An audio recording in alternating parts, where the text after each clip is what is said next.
I might have highlighted it on my resume and you didn't highlight it on yours. So if mine matches better to what the job application looks like, I'm getting a call back and you're not, and you have 5 more years experience. Welcome to the 7 Eagle Group podcast, your home for inspiring stories, valuable tips, and great advice from hard-charging veterans so you can lead a more rewarding and lucrative post-military career. Talk about tailoring your resume to the specific job that you want to, that you're applying to, and why is that so important?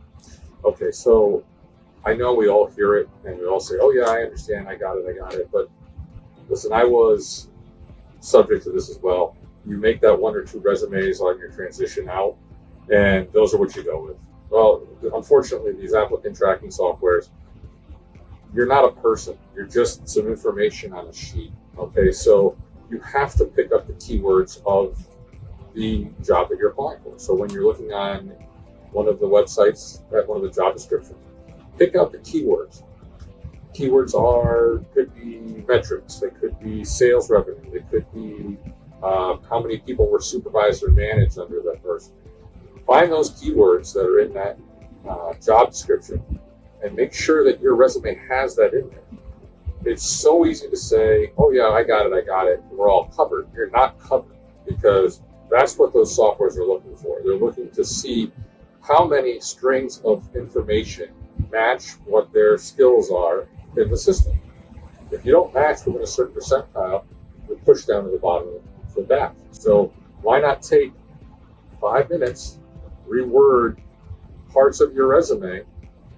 Because listen, we probably all have the similar experience and the similar job qualifications. It's just, I might have highlighted it on my resume and you didn't highlight it on yours. So if mine matches better to what the job application looks like, I'm getting a call back and you're not, and you have 5 more years experience. Yeah. So why leave it up to a computer's hands? Take a few minutes, spend it, create a resume and cover letter for each position. If it's important enough for you to want to work there for, I would say the rest of our lives, but none of us does that. So if it's important enough for you to take time away from your family, to go to a job every day, then it's important enough for you to actually spend time making sure that you get the right job. Yeah, and probably the job title would probably be the most important keyword, right? If they're calling it a business development rep, you should not refer to it as a sales rep. Call it the same exact thing. Yeah. That's probably first and foremost. It absolutely sucks the way that these companies make us apply to these positions. But as Jay mentioned, go for the quality of the application, not the quantity. Don't just sit there and apply to 50 jobs and try to play the lottery every day. Pick out 5 that you really like and take the time to customize them. So, I mean, I know we're all probably guilty of this, but we download the app for that website, one of them, and you get those job notifications. Oh, so-and-so is interested in you. Click apply. All it's doing is sending that same resume now to that company. Do you think you have any better chance than the other 3,000 people that just sent in a resume that has nothing to do with the position? That's why we have to set ourselves apart.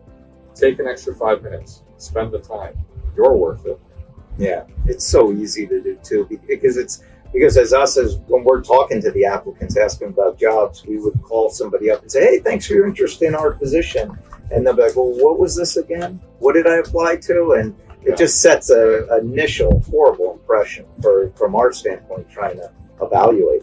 You want somebody who is excited